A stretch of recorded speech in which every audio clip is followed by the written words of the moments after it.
Hi guys, what's up? My name is Sean Wayne. Today, tara, pag-usapan nga natin itong naging topic ni Teacher Mark kagabi. So basically, binigyan niya ng highlight dito ang mga sinabi ni Idel dyan sa isang, I don't know if, I think it's just a Senate inquiry, no? Dahil meron silang pinag-aaralan na bill ngayon.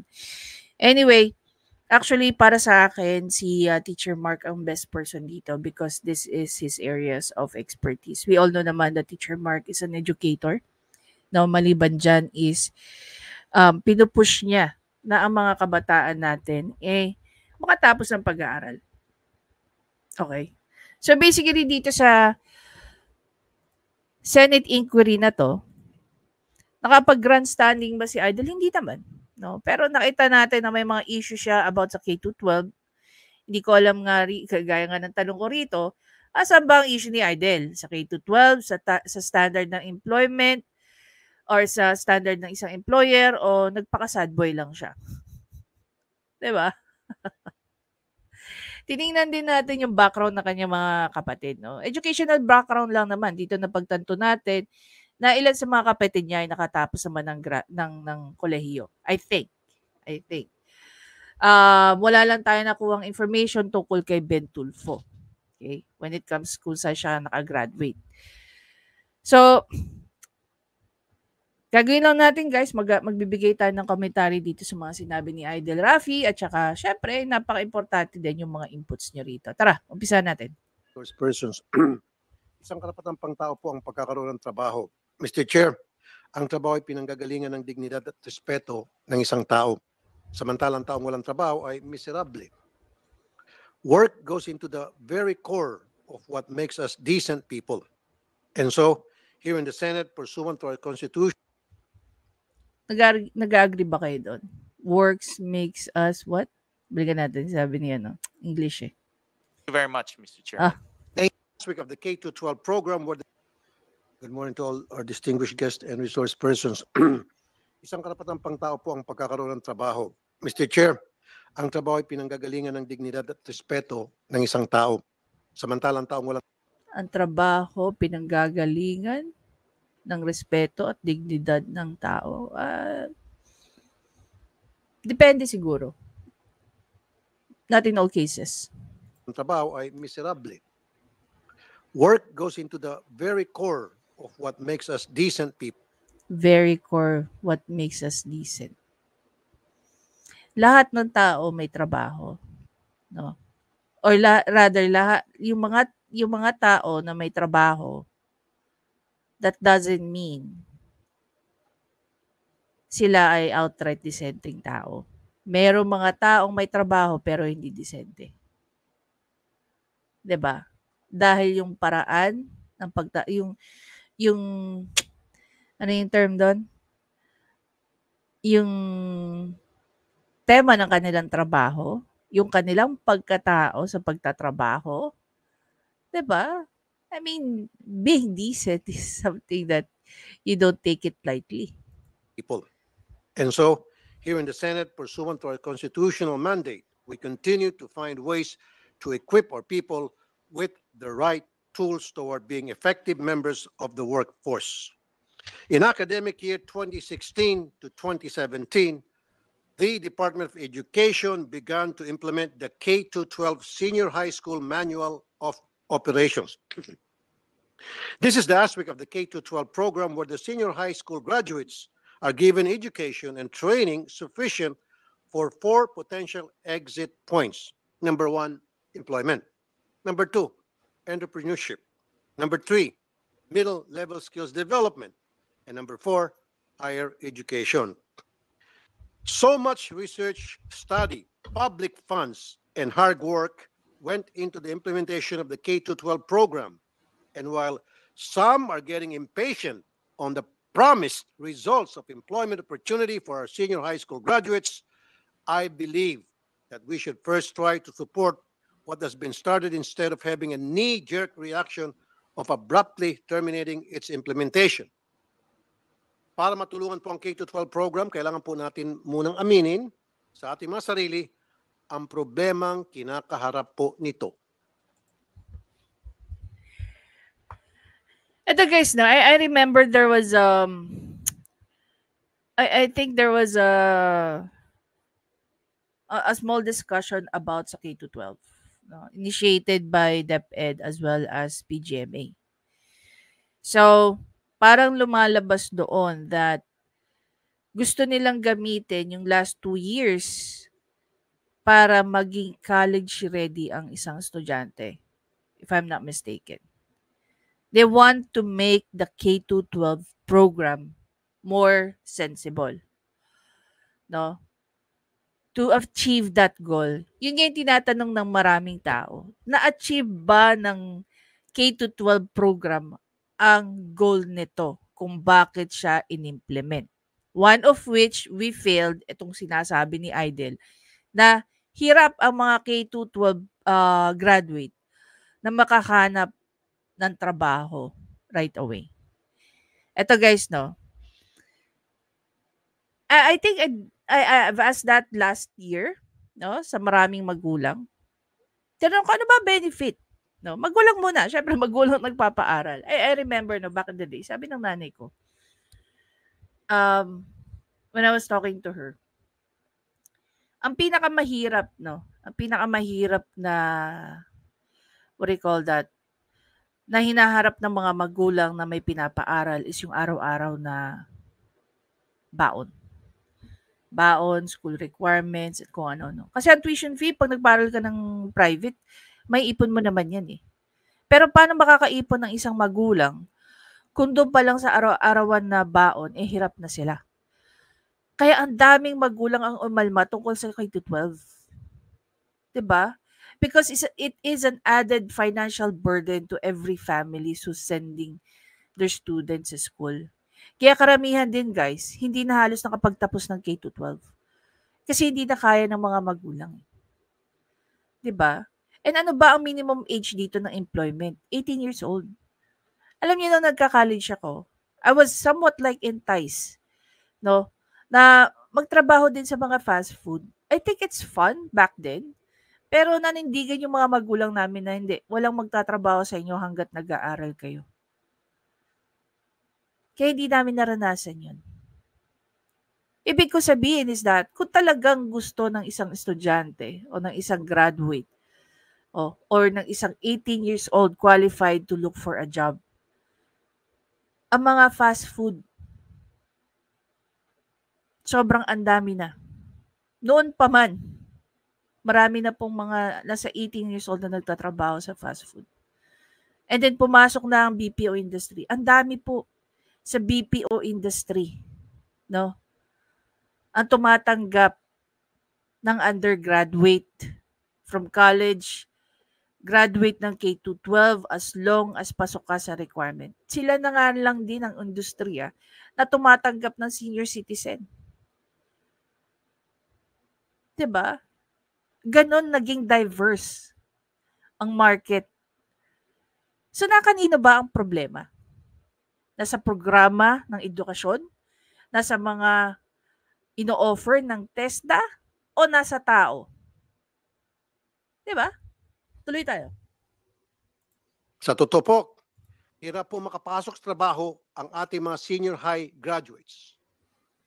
We promise them employability in a level above that of the usual high school graduate because the senior high program is supposed to provide them with skills and education that would meet the needs of the industry. Unfortunately, if you look at the job ads here in the Philippines, even government ads, the priority is still the hiring of college graduates. There is discrimination of K-12 senior high graduates, contrary to the spirit and wisdom of the existing law. Companies hiring K-12 graduates are predominantly from sectors such as construction, food and beverage services, BPO, and food processing. According to a study conducted by the Philippine Business for Education, only about 20% of 70 leading companies across all sectors in the country were inclined to hire senior high graduates. The problem is that there is a disconnect between our educational curriculum, particularly in senior high, and actual industry needs, which may be addressed through enterprise-based training program, which is what the present bill is all about. But I propose that the enterprise-based training program must be integrated as early as in the senior high curriculum. This makes senior high graduates job ready. Our senior high students must have already an apprenticeship program that will count as experience for them to immediately enter the workforce after graduation. Ang aking pong suggestion, Mr. Chair, tulad po ng ginagawa pag sa mga college courses, sa last semester ng senior high, sila po ay pupunta sa isang tinatawag na on-the-job training. Ako guys, hindi ako masyadong familiar sa ng K-12, no? Pero ito lang tanong ko rin dyan. Yes, it's true that not in all cases, not in all cases. Pero karamihan ng mga courses sa college, meron silang tinatawag na OJT. I myself, 1,000 hours yung kailangan ko na bunuin so that I can actually requirement yun eh. Requirement yung OJT namin eh. Sa pag-apply if you're planning to take up the board exam. No? Even today, isa yun sa mga requirements. Now, the question is, pareho ba ang pinag-aaralan ng isang college degree holder at saka ng isang K-12 graduate? 'Di ba? Ang alam ko lang dyan, yung mga STEM at kung ano-ano pa. So, anong kailangan? Anong kailangan ni OJT dyan? Halimbawa sa STEM, di ba? Science, technology, I don't know what else yung dyan. So, ano yan? Punta sila ng DOST? Ganyan? Doon sila mag-OJT? And then what? After that, doon sila magtrabaho? Ang trabaho nila doon. When in fact, sa DOST, I think, no, they are highly technical people. When I say highly technical, they're very much specific to their jobs. Diba? Like mga scientists. What else do they have there? People who does a lot of program analysis and so on and so forth. Diba? But, well, hindi naman ako hindi naman ako si Idol na all-knowing. So, maraming So, anong i-OJT nila ron? Diba? Yung graduate ba ng high school, K-12, at saka graduate ng isang college, pareho ba ang alam?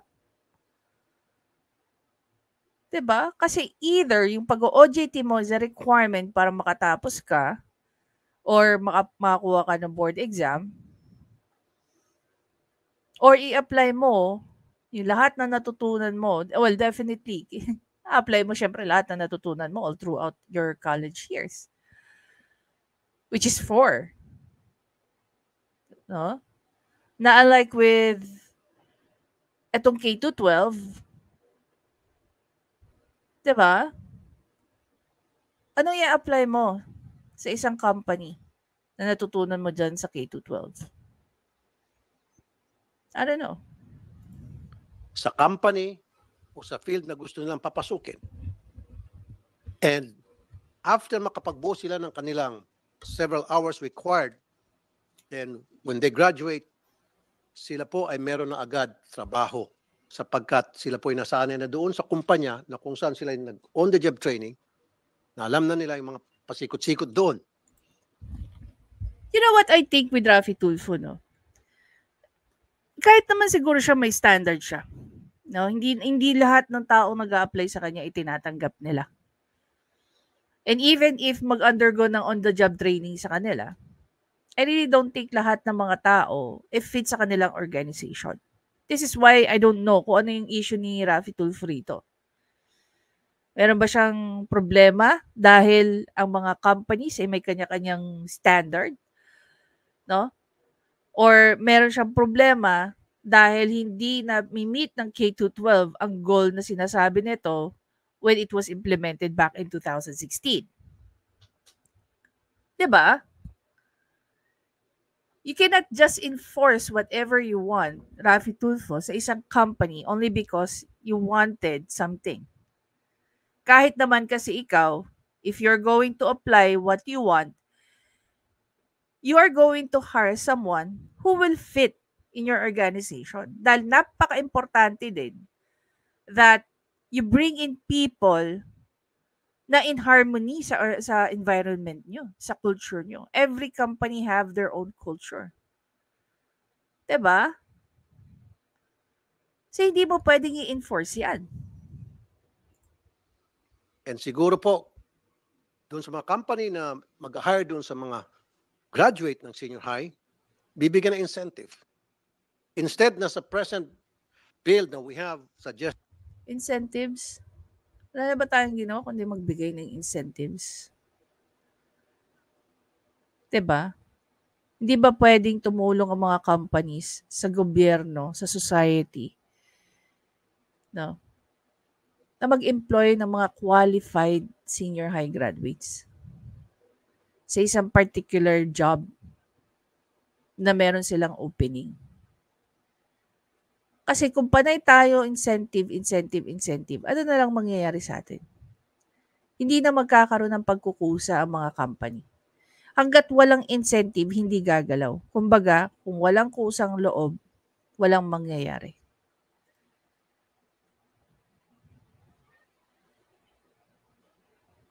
Diba?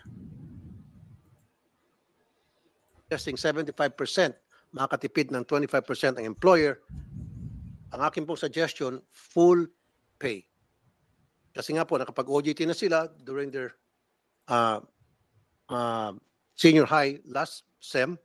So dapat full pay na po sila kasi inaasahan po ng mga magulang yan dahil after makapag-graduate sa high school, yun ang iniisip ng mga parents na makapagtrabaho at makatulong.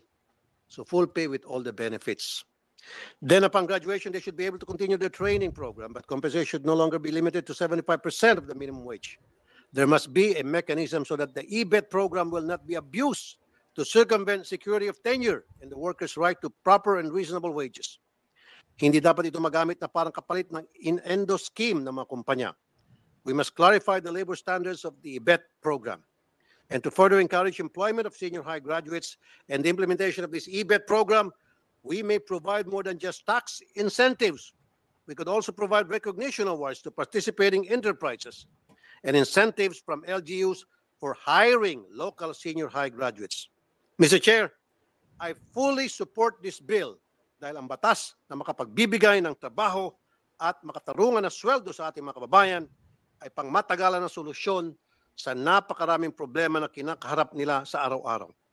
Thank you, Mr. Chair. I will reserve my questions regarding this bill later. Punta naman tayo doon, guys, sa part na diniscuss ni Teacher Mark.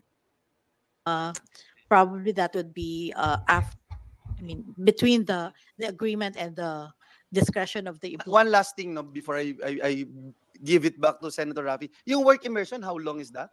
80 hours here. 80 hours. Okay. Director, instead of 80 hours, ba't hindi natin habaan?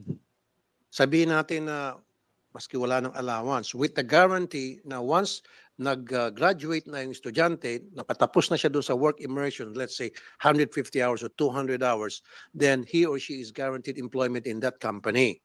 And then that company will receive incentives from the government, tax break, etc. How's that? Para nang sa gayon, kasi karamihan, ito nga yung kultura natin dito ngayon, Mr. Chair, which we have to correct through legislation, perhaps, I don't know. Lahat ng mga sa classified ads na naghahanap ng employee, palaging almost always must be college graduate. Dinidisregard na agad yung mga graduate ng senior high. Even parang Ito na, guys, yung sad boy part ni Idel. clerk typist lang, receptionist lang, must be college graduate. This has to be changed. Na parang agad-agad discriminated agad itong mga graduates sa senior high? So, pag naglagay pala ang isang employer ng standard, okay, discrimination na pala yun. Diba? Pag naglagay ng standard ng isang employer, outright discrimination na yun, Idol? Diba? I'm very sure even with Idol, no? Kung nag-hire siya ng mga tao, just like what I said earlier, meron din siyang standard within his own company. Diba? You just don't hire people only because gusto mong magkaroon sila ng trabaho. You hire people because they fit in. They fit into the standards of your organization.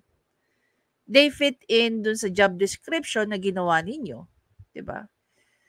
Just like what I said, first employee, yung first job ko, no, I was under recruitment. So kami, even if I was handling, no, yung mga operators, nagbibigay kami ng psychometric exam dyan. Diba? Nag-i-interview kami dyan. So may standards pa rin kaming sinusunod. I'm very sure maraming company ang nag-hire ng mga graduate ng senior high. Pero kung hindi sila hindi sila nag-fit in doon sa qualification, hindi sila nag-fit in sa standards, hindi sila nag-fit in sa hinahanap ng isang company, then you cannot just outright tell na itong mga taong to nandi-discriminate. Diba? Doon sa mga may-ari ng company, doon sa may mga-ari ng mga negosyo. Hindi nyo ba, ito yung something na hindi rin naintindihan ni Idol, no? Halimbawa na lang, I'll give you one very good example based doon sa unang company. Kung saan ako unang nag-work. Marami po kami, marami po kaming mga kinukuha from manufacturing, no, na operator. Now, over time, once they get so familiar with their job, pinopromote namin sila to the assistant ng team leader. And then, we highly encourage them, kumuha ka ng kurso. I-continue mo yung pag-aaral mo para makuha ka namin sa loob. Sa isang Japanese firm, no, they value education as well. Alam niyo ba, sa mga Japanese firm, sila, mas nagugustuhan nila yung promotion ng mga top level kung nanggagaling ka sa baba. Kasi for you to manage an entire department, dapat lahat ng pasikot-sikot dyan alam mo. Halimbawa yung VP ko, no? Noong time na yon yung VP ko sa department namin. Nag-umpisa siya. Nagtrabaho as operator. Hanggang sa nakapag-aral siya, pre-promote siya sa iba't ibang posisyon. 20 years in that company, naging VP siya. Ganon magpahalaga ang ibang company. I'm not saying lahat ng company, pero ganon magpahalaga when you work in an organization na importante sa kanila na nanggaling ka sa baba. 'Di ba? Kaya ikaw, Idol, wag mo sasabihin na dahil hindi hinire ang isang graduate ng senior high, discrimination na. What if gusto niya maging secretary to the president, no? Or secretary to the manager? Ano ba ginagawa halimbawa ng secretary? In most cases, ikaw yung sumusunod sa kung ano ginagawa ng manager. 'Di ba? Kumukuha ka ng minutes, nagsisend ka ng correspondence. What else do you do? Nagbubook ka ng mga, halimbawa, ng mga venues ng isang event. Like halimbawa, meeting, forum, conference. You have to coordinate with a lot of things. You have to do a lot of things. So pagdating sa mga ganyan, it sounds simple, pero ang daming mabibigat na trabaho. Even halimbawa sa isang receptionist. Akala nyo ba mga receptionist pag ganyan-ganyan na? No. No. Isang company nga kung saan ako nag-work sa Dubai, yung receptionist namin, admin assistant din eh. 'Di ba? Do you really think yung, "Hi, hello, good morning, sir. Good morning, ma'am. How can I help you?" Mga ganyan-ganyan. Yan lang ang ginagawa ng receptionist, no? Maraming nagiging function ang receptionist lang na hindi natin alam. Kaya may mga company that they need more than just a K-12 graduate. 'Di ba? Yes, Your Honor, we understand the wisdom of the good senator, but this is within the purview of the Department of Education and not of TESDA.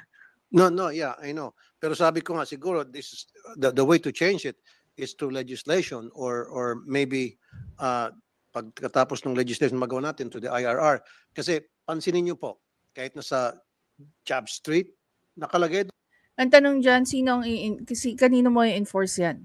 Sa mga companies? You're going to force the company to hire K-12 graduates?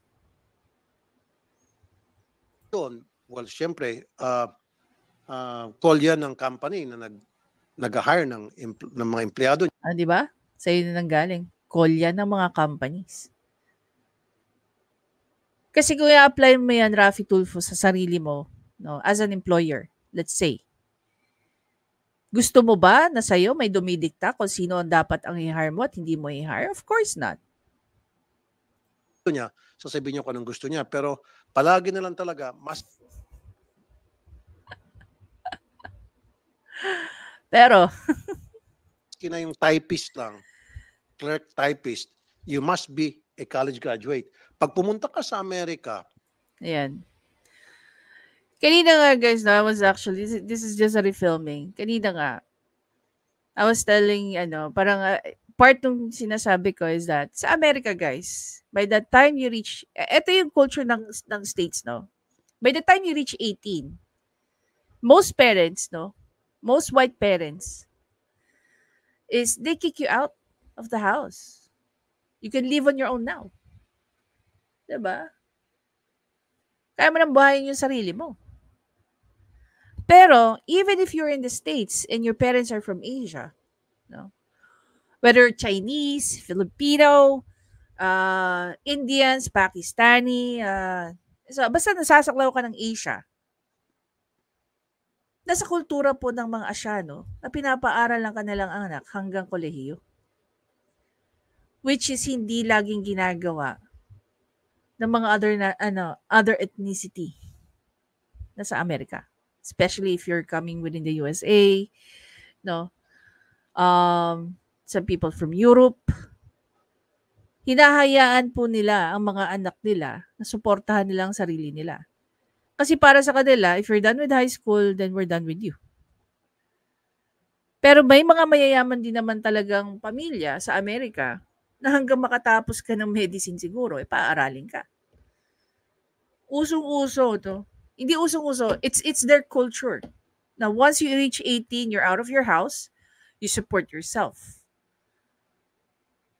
And what kind of job do they have?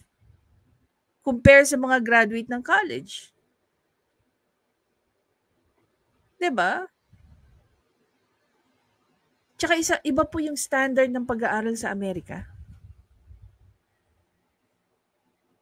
So you cannot compare that, Raffy Tulfo. Dito, ang pamilya nurturing. Dito, ang pamilya, hanggat kaya, ibinibigay. Bilang ikaw magulang, alam mo rin yan. Ginawa mo rin yan sa sarili mong anak. Na pinili mo, paaralin muna sila kaysa magtrabaho sila. 'Di ba? Siguro naman, hindi mo, what do you call that?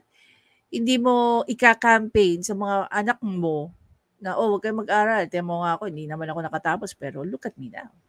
Diba? I'm very sure na ikaw, pinaaral, in-encourage mo sa mga anak mo, mag-aral kayo hanggang makatapos kayo. Diba? Stop comparing yung culture. It's not about the standards anymore. It's the culture between dito sa Pilipinas at saka sa Amerika. Some of them, ayaw na lang paaralin ng sarili nila, kaya nagjo-join sila sa military. Kasi ang military, bibigyan ka ng training. Merong paaral sa'yo dyan. Diba? Yun nga lang, pagsisilbihan mo syempre right there and then yung country mo. There's no such thing na must be a college graduate. Sinasabi agad diretso kung ano yung requirement, ano yung responsibilities, ano yung experience ang kailangan. Hindi naka-specify doon kung kailangan mo college graduate o hindi. Maliban na lang kung ikaw engineer, architect, or nurse. Well, of course, nakalagay doon must have license in nursing, etc. Di ba? Yun yung sinasabi ko. Kung mapapansin niyo po, sa Amerika, 4.5% lamang ang unemployment rate ng senior high. Yes, because pag hindi sila nagtrabaho, definitely, magiging homeless sila. They're gonna starve to death. It's like what I said, it's not about the standard. It is the culture. That's the difference that we have between us here in the Philippines at saka sa States. Diba? May mga kaibigan ako, kamag-anak na nakabase sa Amerika. Doon na lumaki. Mga tita ko nagsasabi sa akin. Nagsasabi sa amin. Kung ano man yung sinasabi ko sa inyo, based yun sa mga experience ng mga tita ko na nasa Amerika. Napakaswerte nga daw ng pinsan ko dahil hindi niya kailangan pagdaanin yung pinagdaanan ng mga kaibigan niya na kailangan pa magtrabaho para lang makapag-aral. Kailangan kagad magtrabaho para ano? Para masuportahan ang sarili na as early as 18 years old. Maswerte na nga lang daw ang mga tao sa Amerika, lalo na kung hindi ka galing sa Asian family, na may nagpapaaral na magulang. I think even yung mga black community, no? Ganyan din sila. Ang mga black community naman, nag-excel sila sa sports. So, maliit pa lang, bata pa lang yung mga anak nila, sinusuportahan nila sa game ng basketball, ng football, ng kung ano-ano pa. Bakit? Because of scholarship naman. Panoorin niyo ang NBA. Gano'n ba karami ang black people dyan? Saan ba lahat galing yan? Diba? Sa mga high school at saka colleges. If I remember it correctly, actually, si Kobe Bryant yung naging exemption of all the exemption. Because si Kobe Bryant, na-draft siya when he was just in high school. Hindi gaya ng iba, they were all drafted sa college before they entered the NBA. High. Dito sa atin, hindi ko alam kung sinong totoo. Ayon sa JobStreet, 57% ang employment for senior high graduates. Ang sabi ng DepEd, 10% lang. Alin po ang totoo? DepEd or JobStreet? Honor, may I clarify yung 57.7%? It is awareness lang of enterprises for hiring Okay, senior high. thank you. So hindi po siya So employment rate. therefore, 10% lang ang nakakapagtrabaho ng mga senior high after graduation. Wow. So, marami sa kanila, it's either hindi natatanggap, so dumidiretso sa college or pupunta pa sa TESDA. So, bakit pa tayo merong K-12? Exactly. O, diba? Ikaw na rin nagtanong ngayon yan. Exactly. What is the reason why we still have this K-12? Di ba para after graduate nila sa senior high, magkakaroon sila employment, makakatulong sa kanilang family, etc. etc. Dito pala, pag nag-K-12 ka, only 10% of you guys that will graduate this year will get a job. And what is the DepEd doing about this? Your Honor, may I share another set of information? Kasi last year, noong December 2022, we did a job fair for K-12. And may mga vacancies, about 9,000. And marami pong, 116 were hired, basically as cashier, sales agent, and service crew. So what we're saying is, ito yung mga areas na pwede silang ma-hire. And those are some areas which we can enhance their competencies and skills kasi dun sila na-hire. Sa mga senior high school, graduates po. And job fair for senior high schools. And we intend to do the same this year again to do a job fair for senior high para malaman marami pong vacancies for senior high. Okay nga, ma'am. So, meron kayong ganong klaseng programa, which is very good. Po. So, meron kayong for senior high job openings. Sabi niyo nga, 116 were hired. What happened to those that weren't hired? Yung iba po kasing qualifications kailangan college graduate. Okay. Yung dun sa vacancies. Kaya hindi sila Hindi ko magets. May mali rin dito. Test na ba to? Kausap nila? May issue rin ng test. Nagpa-job fair daw sila for K-12. Tapos merong may mga requirements sa college graduate. Ngayon, kung kayo magpapa-job fair for K-12, dapat itong mga participating companies na to, ang hanap ay mga K-12, the minimum. Diba? What on earth? na hire. I thought you said yung program ninyo, yung naghahanap kayo ng mga applicants for Opo. high school, Exactly. for senior high graduates. Marami po for senior high graduates, but meron ding mga vacancies na for college. Why don't you come up with a program exclusive lamang It's an event. It's not a program. sa mga senior high graduates? How's that? Pwede To na po encourage, ayusin to namin. encourage companies na mag-hire ng mga senior high graduates na para mapakinabangan naman, hindi naman masayang yung mga graduates na ito na magkakaroon agad ng trabaho diretso after graduation. It's- Like I said, 10% pwede. lamang ayon sa yung DepEd ang nagkakatrabaho. Whereas sa Amerika, kung titingnan niyo po yung mga classified sa Amerika, wala hong nakalagay doon must be college graduate. Wala. Dito lang sa atin sa Pilipinas eh. Actually, it's not only in it's not only in the US, even in the UAE. Wala akong masyadong nakikita doon. Malalaman mo kaagad pag ang HR ay Filipino. Dahil Filipino lang ang gumagawa na naglalagay sila ng educational background. Yung requirements nila. Not unless they're specific that you have to be particular, that they require special skills. No? Like mga engineers, architect, tawag dito, doctors, nurses, what else? Chemists, and all the shebang. Okay? Doon lang sila naglalagay ng mga very specific because they require specific skill sets. Hindi lang po sa Amerika. Pilipinas lang po ang laging naghahanap, no, na ang tinitingnan is educational background. Muna. Alam nyo, eto, no, hindi naman to trade secret, kumbaga. Kahit mga recruitment, no, ang recruitment ng mga companies under HR, they have specific schools din na hinahanap. And up to this very day, may mga companies that they're not only specific kung ikaw ay graduate ng college, they are also specific kung saan ka graduate. Ang mga Filipino nga, sabi nila, they hate discrimination. Pero yung mga ganitong sistema natin, may discrimination na again. No? Dito mo mako-compare kung how's it like to be working outside of the Philippines and working inside. Alam niyo, marami akong kakilala sa UAE na degree, college level lang, pero nasa nasa secretarial position ng CEO. Diba? Dito sa Pilipinas, I doubt that. Again, kasi nga may kanya-kanyang standards yan eh. Pero yung discrimination kasi rito is worse than any other countries. Siguro. No?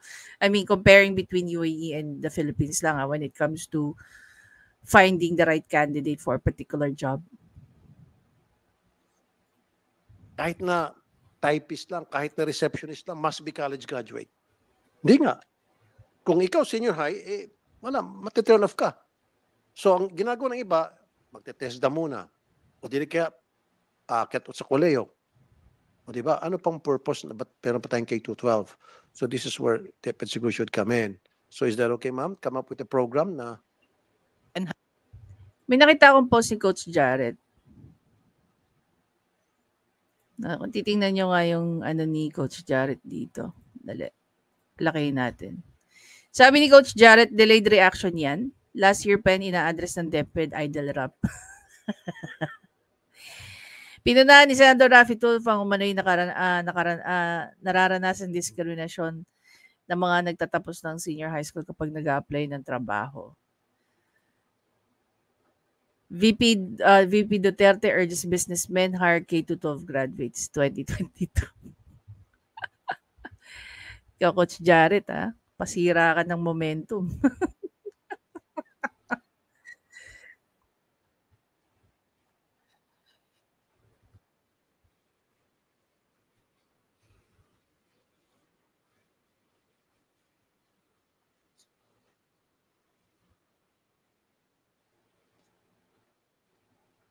You cannot impose that.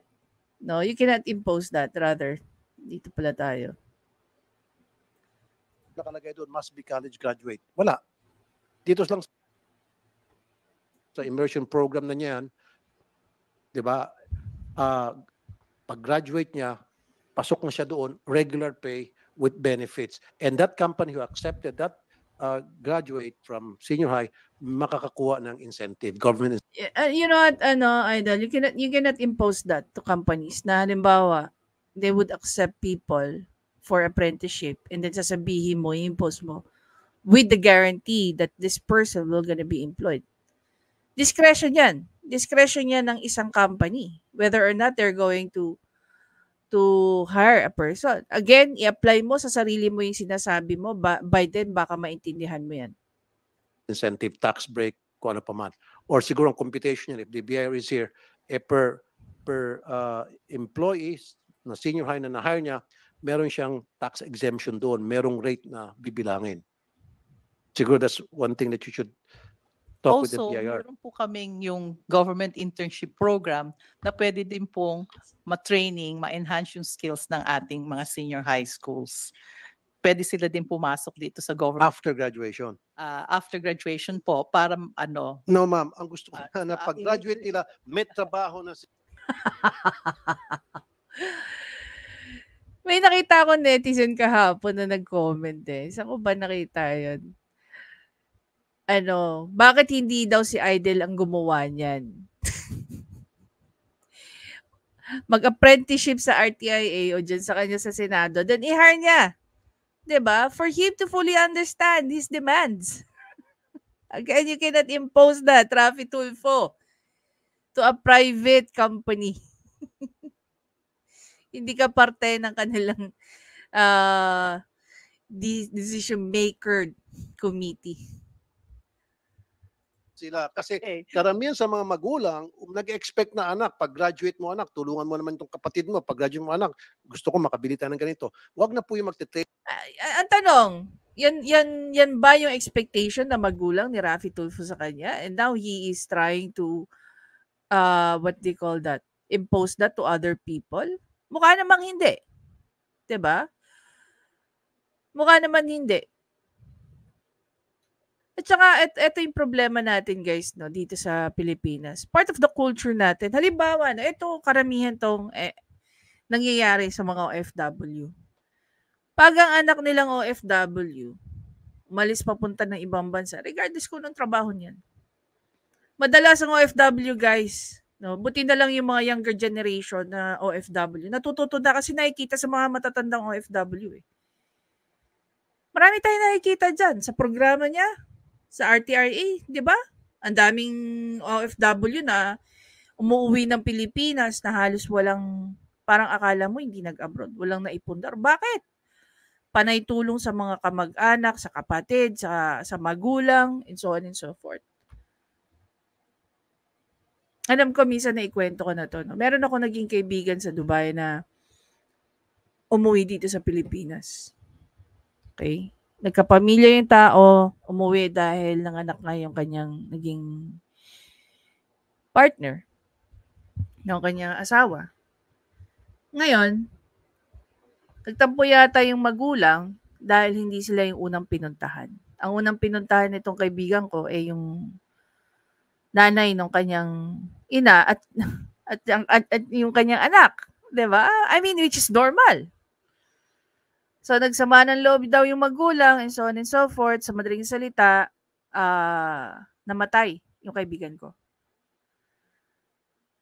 Dahil sa sobrang sama rin ng loob niya na bakit hindi siya naiintindihan. Na meron siyang pamilya na una niya dapat na inuwian. 'Di ba? So these are the few things, no, when it comes to ang magulang nag-aanak para may pensyon galing sa anak. Bakit hindi ba natin pwedeng gawin na hayaan natin yung mga anak ang magkusang loob na mag-offer, "O ma, anong kailangan mo? O ma, anong ano mo? O ma, ganito. O ma, ganyan." 'Di ba? Wag po kayong mag-aanak kung ang intensyon niyo lang balang araw may mapagkukuhanan kayo ng pera. Hayaan niyo na kusang loob yung mga anak ninyo ang magbigay sa inyo. Wag niyo ilalagay sa balikat ng mga anak ninyo yung responsibilidad ninyo sa mga anak ninyong iba. Ako siguro maswerte lang ako dahil yung mga magulang ko hindi gano'n. Ang mga lola't lolo ko, hindi rin gano'n. Kaya sa amin, hindi kami ipinanganak at pinaaral para eventually maging pension kami ng mga magulang namin. Sana nabe-benefit or sana natatamasa din, no, na-enjoy din ng mga ibang anak kung ano man yung na-enjoy namin bilang anak sa mga magulang namin. Kaya ako, guys, hindi ba nahingi sa akin ng nanay ko? Kung sa ako nagsasabi, "O ma, anong kailangan mo?" Monthly. Tatanong ko yan, "O ma, anong kailangan mo? O ma, may pagkain ka pa ba dyan?" Alam niyo, mas masarap yung pakiramdam na yung anak mo yung kusang nag-o-offer sa'yo na, "Ma, baka may kailangan ka." Kaysa naman na pupunta ka sa anak mo, hingi ka ng ganito, punta ka sa anak mo. Ibig ko sabihin is that kung ano lang yung kaya mo. Paghandaan mo yung future ng mga anak mo, paghandaan mo rin ang future mo. Ibig sabihin, habang bata ka pa, make sure na ini-establish mo na yung sarili mo at hindi mo iaasa yung sarili mo sa iba. No? Whether yan ay anak mo o yan ay magulang mo o kung ano pa man. 'Di ba? Dapat siguro yun yung unang klase ng culture na tanggalin natin sa sistema ng ng Pilipino eh. Training pa rin sila. Parang, di ba? At saka isa pa kung mapapansin nyo, Mr. Chair, tingnan mo yung curriculum sa K-12, yung sa mga senior high. Pagdating ng first year college, halos pareho lang yung mga subjects. Pareho lang halos. Sa pagkakaalam ko, guys, no, when it comes to that, I think it is about in preparation. May mga schools, hindi ko sure 100%. I think it is EYAC. Isa si EYAC sa mga schools na kung sa kanila ka nag K-12, no, nag-junior tsaka senior high, so nakikredit na yung mga subjects mo from your senior high sa college. Sana ganun, no? Sana ganun yung maraming colleges at university na nag-o-offer K-12. Na kinikredit na nila yung mga subjects from K-12. Yung iba, but not all. Kaya nga, dapat pagka-graduate nila sa senior high, matik meron silang trabaho. Yun po yung gusto ko sana mangyari. Pwede bang sabihin ni Raffy Tulfo na yung pag-aaral nung halimbawa na lang grade 9, 10, 11, 12 is same ng first year hanggang fourth year college? Para, kumbaga, mababaan natin yung percentage ng unemployed na mga graduate senior high, bawasan natin yung percentage na Kahit anong gawin ng gobyerno dyan, with all the trainings, with all the free education sa tertiary, nasa katawan pa rin yan ng tao. Wala na yan sa programa ng gobyerno, wala na yan sa batas ng gobyerno, wala na yan sa kung ano pa man na nagagaling sa gobyerno. Kung ang tao mismo ang may problema. akit pa sila sa koleyo. Kasi naman purpose ng K-12. Kasi sinasabi natin, we have to compete globally. Of course, naintindihan ko yan. Pero the difference is, ibang kultura natin dito, ibang kultura sa ibang bansa. Exactly, yung pala eh. 'Di ba? Sa'yo na nanggaling, but yet, kanina, you've been comparing the Philippines and the USA. Ito kasi dinidiscriminate pag hindi ka graduate. You know what? Discrimination is everywhere. Sa totoo lang, mas rampant pa ang discrimination dito sa Pilipinas compared sa ibang bansa. Kung saan ako nanirahan ng matagal, I don't even feel discriminated because I'm a Filipino or I'm a member of the third world country or I am a member of a different sect, 'di ba? Like nasa Muslim country ako pero ako isang Katoliko. Pilipino ako pero nasa Middle East country ako. Galing ako sa third world na nagtatrabaho sa first world. Walang ganon, guys. Dito, very rampant ang smart shaming. Pumunta ka na ibang bansa. They don't even give a damn. ng college. It's a fact because I'm not a graduate of college. I've been discriminated against many times just because wala akong diploma. No, Idol. Kahit pa merong, gaya nga ng sinasabi ko sa inyo guys, no, even if you have a diploma, there are really, existing companies na even kung saan ka nag-graduate, discriminated ka. Hindi lang ikaw. This is not about you. Okay? Hindi lang ikaw nakakaranas yan, Idol. Maraming nakakaranas ng discrimination. Whether ikaw ay hindi graduate ng college, whether ikaw ay isang high school graduate lang, whether ikaw ay galing sa mga eskwela na hindi naman naririnig o hindi kilala o hindi top 5 or Ivy League. Hindi lang ikaw. Mas marami na ngang nag-hire ngayon ng college degree kumpara nung mga panahon na naghahanap ako ng trabaho. Mas malala ang discrimination noon. Oh. Kami lang sa amin lang sa company na kung saan ako nanggaling noon Oh. Ano-ano mga schools ang top 5 namin? UP, Lasal, Ateneo, Mapua, PLM. Yun muna ang hinahire namin. Honorable mention namin, PUP.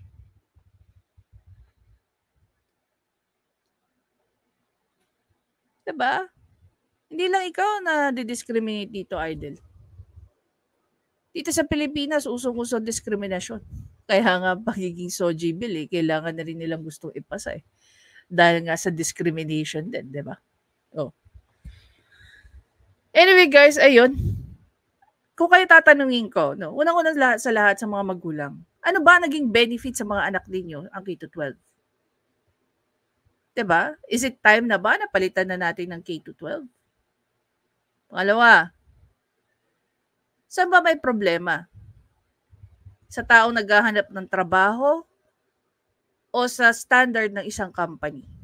Kung ikaw ay isang business owner, are you just going to hire someone that doesn't fit your organization? Diba?